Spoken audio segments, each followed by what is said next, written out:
အားလုံးပဲမင်္ဂလာပါ Test Story ကကြိုဆိုပါရစေဒီနေ့မှာတော့မြန်မာဘာသာစကားကိုကျွမ်းကျင်တဲ့ Go AI အသုံးပြုနည်းကိုတင်ဆက်ပေးသွားပါမယ်ကျွန်တော်ရဲ့ channel ဟာပညာဆိုင်ရာ video တွေကိုလည်းတင်ဆက်ပေးနေတာဖြစ်တဲ့အတွက်စိတ်ဝင်စားရင် subscribe လုပ်ထားဖို့တောင်းဆိုပါရစေဒီ Go AI ဟာဆိုရင် Elon Musk Space AI Company ကနေထုတ်လုပ်ထားတာဖြစ်ပါတယ်ဒီ Go AI ကိုမြန်မာနိုင်ငံကနေသုံးမယ်ဆိုရင် VPN link ခံပေးဖို့လိုပါတယ်မိတ်ဆွေတို့ဆင်ပြေတဲ့ VPN link ကိုသုံးထားပေးပါကျွန်တော်ကတော့ Cafe VPN link ကိုသုံးထားပါတယ်ပြီးရင် Chrome ထဲကိုသွားပါမယ်Chrome ထဲကိုရောက်ရင် search bar လေးမှာ grok.com ဆိုပြီးတော့ရှာပေးပါဒါဆိုရင်တော့ Go AI website ထဲကိုရောက်လာပါပြီပထမဆုံးအနေနဲ့ကျွန်တော်တို့ကအကောင့် fit ပေးရပါမယ်အကောင့် fit ဖို့တဲ့ပေါ်က set ဆိုတာကိုနှိပ်ပေးပါဒီနေရာမှာအကောင့် fit လို့ရတဲ့နည်းလမ်းမျိုးစုံရှိပါတယ်မိမိနဲ့အကောင့် fit တာတွေ Google နဲ့အကောင့် fit တာတွေပြင် X အကောင့်နဲ့အကောင့် fit တာတွေလည်းလုပ်လို့ရပါတယ်ဒီထဲက message ပြတဲ့နည်းလမ်းကိုတော့ပါကျွန်တော်ကတော့ Google နဲ့အကောင့် fit မှာဖြစ်လို့ set with Google ဆိုတော့ကိုပဲနှိပ်လိုက်ပါမယ်ဒီနေရာမှာဆိုရင်မိတ်ဆွေတို့အကောင့် fit ချင်တဲ့ Google account ကိုရွေးပေးပါပြီးရင် continue ကိုနှိပ်ပေးပါဒါဆိုရင်တော့အကောင့် fit တာပြီးသွားပါပြီပထမဆုံးအနေနဲ့ကျွန်တော်တို့ကဒီ Go AI ကိုဘာတွေလုပ်နေလဲဆိုပြီးတော့မေးကြည့်ပါမယ်ဒါဆိုရင်သူက Go3 ဖြစ်တဲ့ XAI ကနေဖန်တီးထားတဲ့ AI ဖြစ်တယ်ဆိုပြီးတော့ပြောပါတယ်ပြီးရင်အကြံဉာဏ်တွေပေးနေတဲ့ပြဿနာတွေကိုလည်းခွဲခြားစိတ်ပြပေးနေတယ်ဆိုပြီးတော့ပြောပါတယ်အောက်မှာဆိုရင်လည်းသူလုပ်နေတာတွေကိုလို့ကိုပြောပြပေးထားပါတယ်ပြီးရင်ကျွန်တော်ကသူ့ကိုမြန်မာဘာသာစကားရောထွန်းကျင်လာပဲအခြေအနေမှာရှိလဲဆိုပြီးတော့မေးကြည့်ပါမယ်ဒါဆိုရင်သူကပြောပါတယ်မြန်မာဘာသာစကားကိုကျွမ်းကျင်ပါတယ်မြန်မာဘာသာနဲ့မေကုန်းတွေကိုကောင်းကောင်းဖြေနေပါတယ်အခုချိန်နေမှာမြန်မာစာနဲ့ကိုညီပေးဖို့အတွက်စစ်သက်ရှိတယ်လို့ပြောပါတယ်ပြီးရင်သူကို ChatGPT နဲ့ Go AI နဲ့ဆိုရင်ဘယ်ဟာကပိုကောင်းလဲဆိုပြီးတော့မေးကြည့်ပါမယ်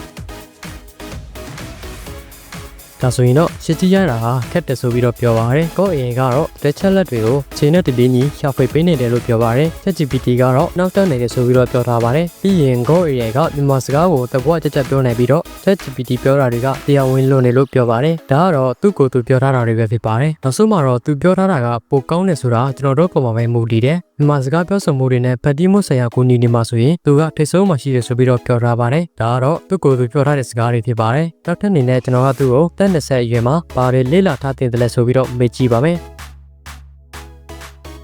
ဒါဆိုရင်သူကတစ်ခုချင်းစီကိုအသေးစိတ်ပြောပြပေးထားပါတယ်။နံပါတ်1ကတော့အခြေခံဘဝစံရည်တွေဗန်ဒါရဲ့စီမံခန့်ခွဲမှုတွေကျဲစီမံခန့်ခွဲမှုတွေတစ်ခုချင်းစီသူကပြောပြပေးထားပါတယ်။နောက်မှလည်းနည်းပညာစံရည်တွေတွေးခေါ်နေစွမ်းတွေစိတ်ပဲဆိုင်ရာဉာဏ်ရည်တွေနဲ့ဘာသာစကားတွေကိုယ်ပဲစိတ်ဝင်စားမှုဝါသနာတွေလေ့လာထားတင်တယ်လို့သူကပြောထားပါတယ်။သူ့ရဲ့မာစကားကတော်တော်လေးသဘောကျတယ်လို့ကျွန်တော်မြင်မိပါတယ်။နောက်ပြီးတော့သူ့ရဲ့စကားလုံးတွေကလည်းရှင်းပြီးတော့နားလည်လွယ်ပါတယ်။ဒီ Go AI ဟာဆိုရင်မြန်မာဘာသာစကားကိုကျွမ်းကျင်တဲ့ AI တစ်ခုလို့ပြောလို့ရပါတယ်။ပြီးရင်သူ့ကိုပုံလေးတွေထုတ်ခိုင်းလို့ရပါတယ်။ကျွန်တော်ကသူ့ကိုသုံးရကောင်းလေးတယောက်စုံစမ်းနေတဲ့ပုံကိုထုတ်ပေးပါလို့ပြောလိုက်ပါမယ်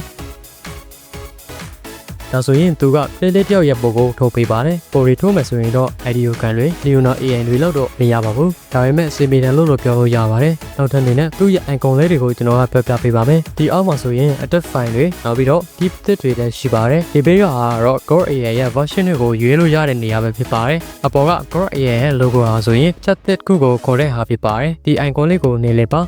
ဒါဆိုရင်ချက်တစ်ခုဖြစ်သွားပါပြီဒီမြတ်ပြထားတဲ့ဟာလေးကတော့ကောက်စစ်တွေကိုတွားလို့ရတဲ့နေရာလေးပဲဖြစ်ပါတယ်ပြီးရင်ဒီ menu bar လေးကတော့ကျွန်တော်တို့တိုးထားတဲ့ history တွေကိုကြည့်လို့ရတဲ့နေရာပဲဖြစ်ပါတယ်ပြီးရင်ဒီမှာလည်း shortcut လေးတွေရှိပါတယ်ပို့ထုတ်မယ်ဆိုရင် create image ကိုနေပြီးတော့ collision နဲ့ position ကိုရေးပြီးတော့ထုတ်လိုက်ရပါမယ်ဒီနေ့မှာတော့မြန်မာစကားကိုကျွမ်းကျင်ပြီးသဘောကျပြောနေတဲ့ Elon Musk Go AI သူပြုနေကိုတက်ဆက်ပေးသွားတာပဲဖြစ်ပါတယ်ဒီ video လေးဟာ match တဲ့သုံးဝင်နေဆိုရင်ကျွန်တော်ရဲ့ video လေးကို like လေးပေးခဲ့ပါနောက်ထပ် video တွေကြည့်ဖို့အတွက်လည်းကျွန်တော်ရဲ့ channel ကို subscribe လုပ်ခဲ့ပေးပါ visionary ရှိရင်comment မှာမေးပေးခဲ့ပါနောက်လာမယ့်ဗီဒီယိုတွေမှာပြန်တွေ့ကြပါမယ်